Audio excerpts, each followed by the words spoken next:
Chapter 1. Prince Siegfried.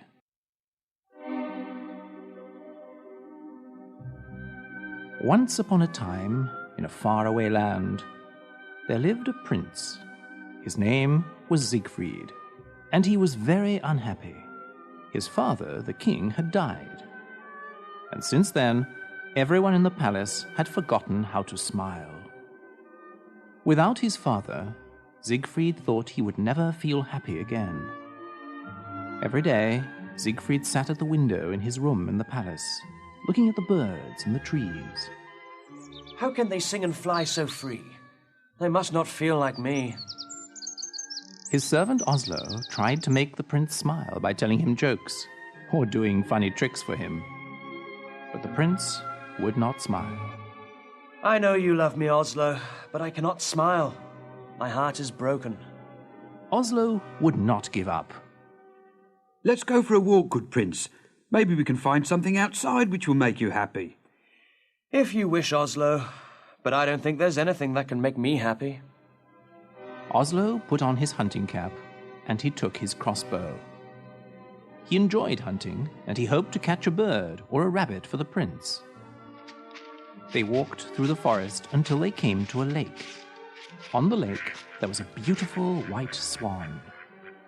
It had a gold crown on its head that only princesses wear. The swan swam towards the prince and looked into his eyes. The swan's eyes were so sad, but Prince Siegfried felt sorry for it. Here is a creature which feels worse than I do. But why do you have that crown on your head? The swan opened its wings and cried out, I think it's trying to tell me something. Oslo had his crossbow in his hands. He wanted to shoot the swan. I'll get that swan for you, prince. Just 1 minute. Oslo, no! Before Oslo could shoot, a magic owl flew from a tree and took Oslo's cap off his head. This cast a spell on him, and he was turned to stone. The prince did not understand.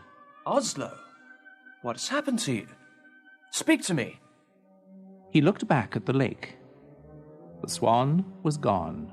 Everything I do goes wrong. This must have happened because of me. The prince returned to the palace sadder than before, thinking to himself, If only Oslo were here. There is nothing good in my life anymore. Siegfried's mother came to see him that night. She had something important to say. Siegfried, soon you will be 18 years old. You must take your father's place as king. I am having a ball on your birthday so that you may choose a wife, and I will invite all the princesses from the other kingdoms. But I do not wish to marry, Mother. I do not love anyone. You will learn to love someone. First, you must stop thinking of yourself. If this will make you happy, I will do it, Mother. It is not for my happiness that I am doing this. It is for yours and all the other people in this land. You see, love is more powerful than we know. Without it, you will not be a great king. His mother left him. He sat at the window thinking of what she had said. He wanted to love someone with all his heart, but he didn't know who it would be.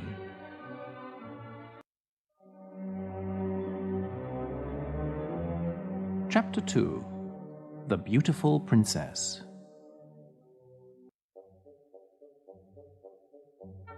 On the morning of the royal ball, everybody was very busy in the palace.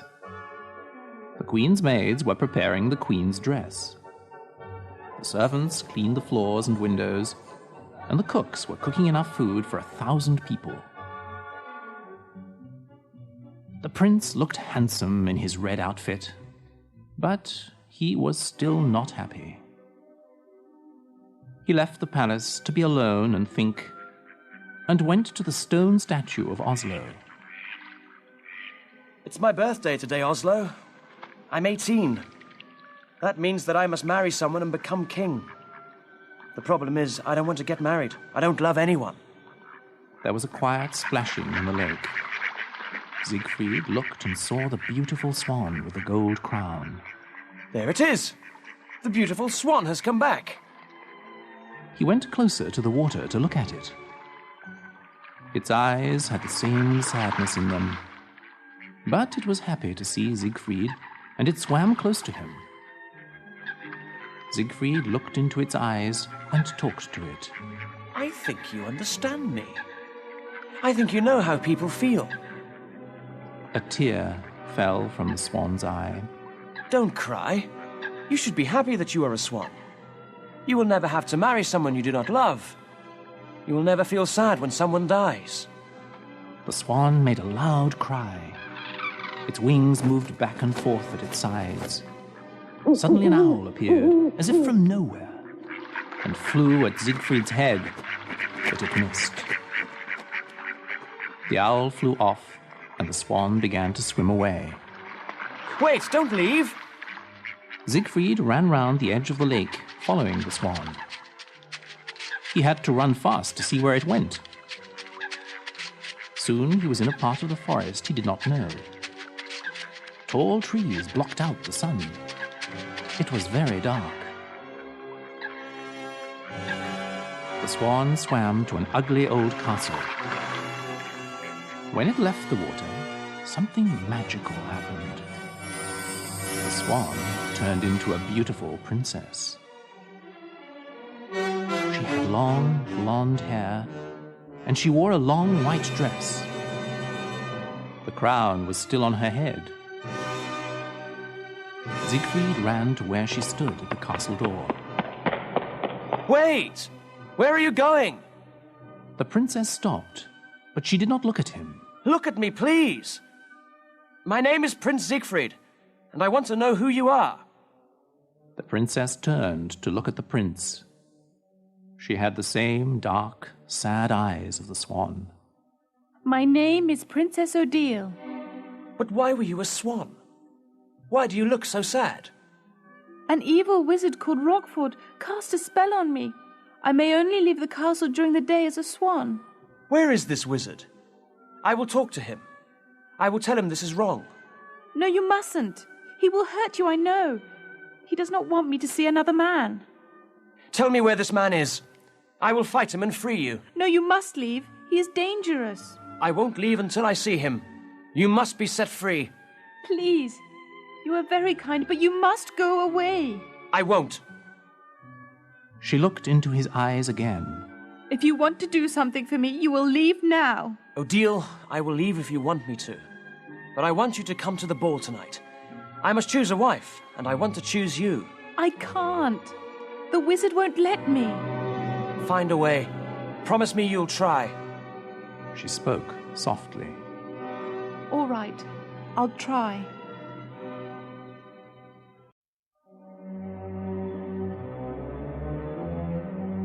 Chapter 3. Odette. Siegfried left, and Odile went inside the castle. Odette, the wizard's evil daughter, was behind a tree. When she saw Odile talking to the prince, she was jealous. She wanted to go to the ball, and what was more, she wanted to marry the prince. She didn't like Odile because she was so beautiful and kind. But the wizard loved her, so Odette couldn't do anything to hurt her.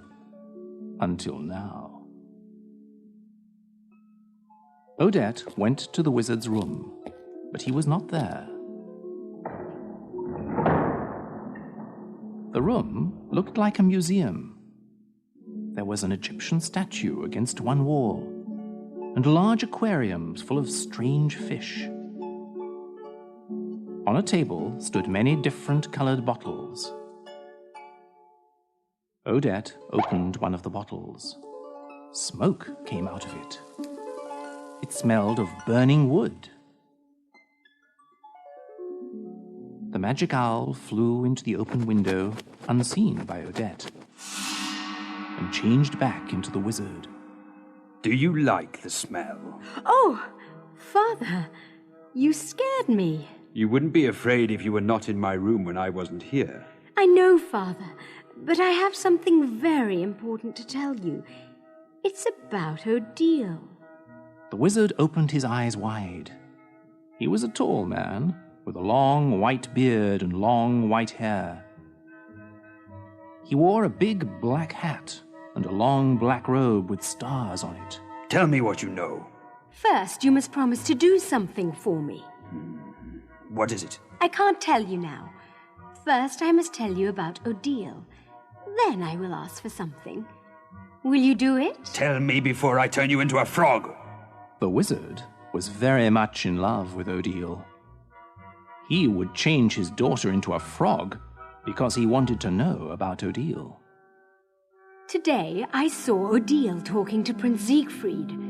The prince asked Odile to go to the royal ball tonight. He wants to marry her and free her from your evil powers.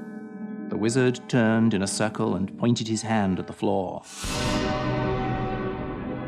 Fire came from his fingers and hit the floor. The whole castle shook. I should have destroyed the prince today when I saw him with Odile. You saw him too? Yes, at the lake. I attacked him, but I was only a noun. Odile knew this and she left him. He must have followed her here. Oh, yes, Father. And he is so handsome. You should see his face. Silence! The wizard turned himself into a large stone ball. He threw himself against the walls, making the castle shake again. Alone in her room, Odile felt the castle shaking. She hid her head under a pillow on her bed. She hated it when the wizard got angry. The wizard changed back into himself in his room.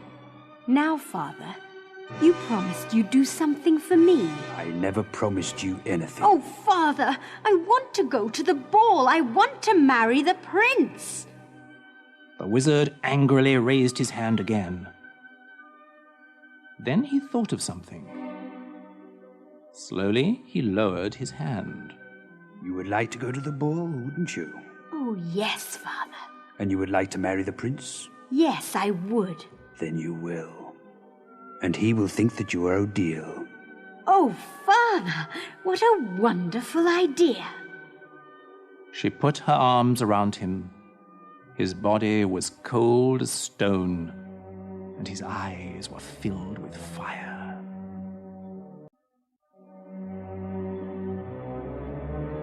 Chapter 4. A Bird in a Cage. Odile's room was at the top of the castle tower. Rockford had put her there after he had taken her from her parents. She was the most beautiful princess in the land, and her parents were good and kind. Rockford had asked her father if he could marry Odile. We must ask my daughter what she thinks. Odile was brought to the wizard. Princess Odile. Odile, this man has asked to marry you. He says she is very rich and that he will make you the happiest princess in the world. What do you think? Odile looked into the wizard's eyes. Do you promise to love me forever with all your heart? Will you love me so much that you will not think of what you want, even if it hurts you to do this? The look in her eyes and her questions made Rockford uncomfortable. Why do you ask me such questions? I told your father I could give you everything you could want. The princess smiled and turned her head away. I'm sorry, Father, but I will not marry this man. He does not know what love is. They did not know then that he was a wizard.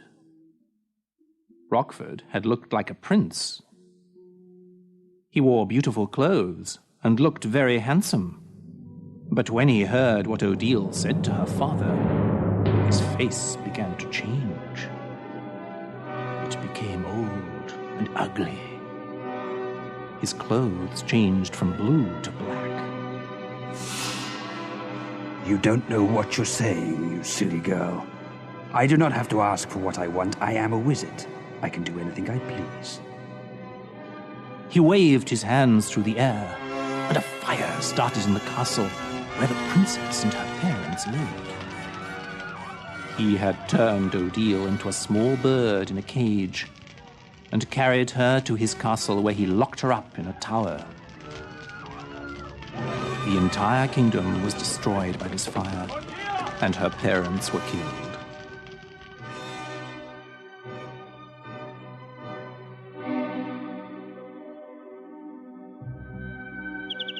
There was a real bird in a cage in Odile's room at the wizard's castle.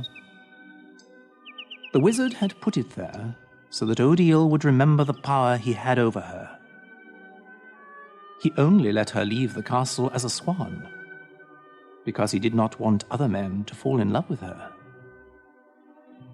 At night, she stayed in her room, talking to the bird, who was her only friend.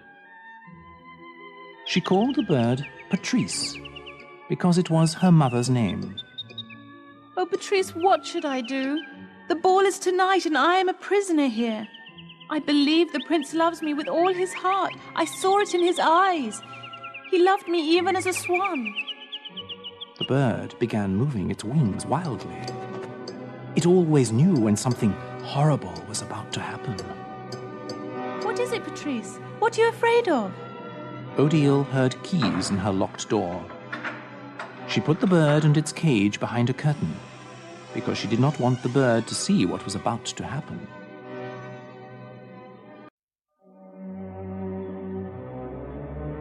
Chapter 5.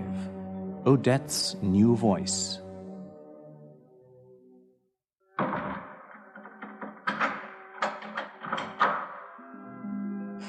The wizard entered Odile's room with Odette. Odette was the same age and height as Odile, but she had dark hair. However, she wasn't as beautiful as Odile, and this made her very jealous. The wizard spoke first. Sit down, Odile. I would like to ask you something.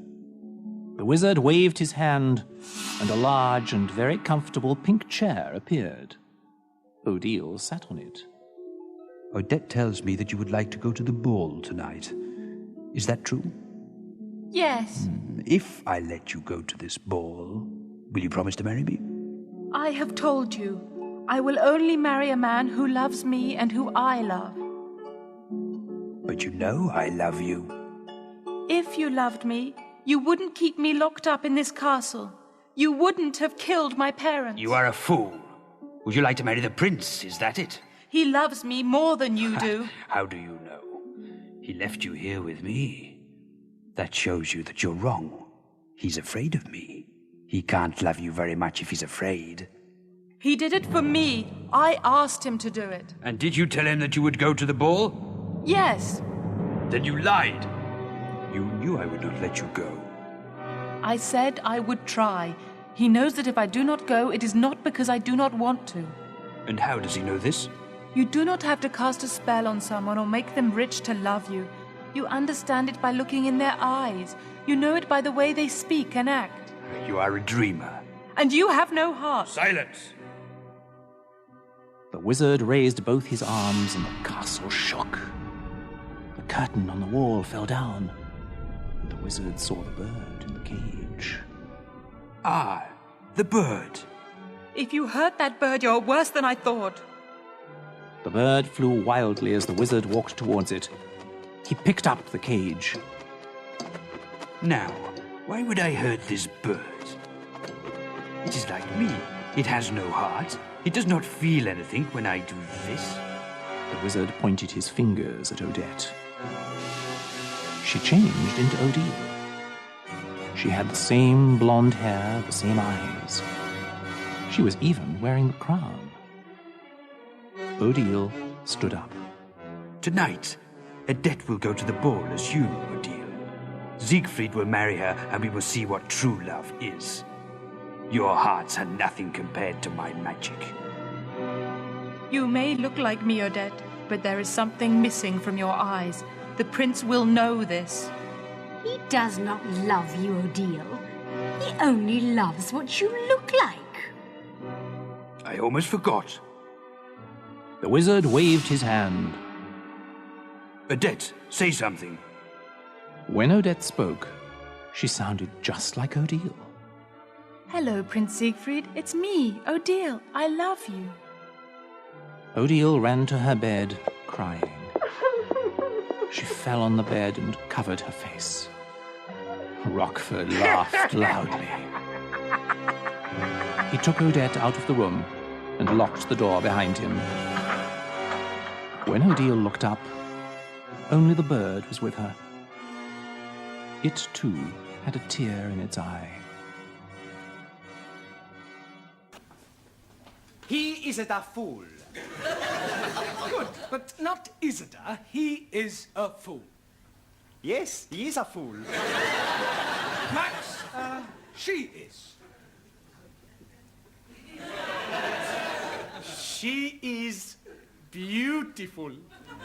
She is wonderful. Oh, she is... Yes, thank you, Max. You are. You are? You are waiting for me to speak an answer. Well done. Anna. Unfortunately, I am not understanding the question. I want you to give me a sentence using you are. I am. No, not I am. You are. For example, you are from Pakistan. I am from Pakistan. Good, yes, but now use you are. But I cannot say you are from Pakistan because you are not, are you? Repeat after me. You are English. No, I am from Pakistan. What am I? You are confusing me.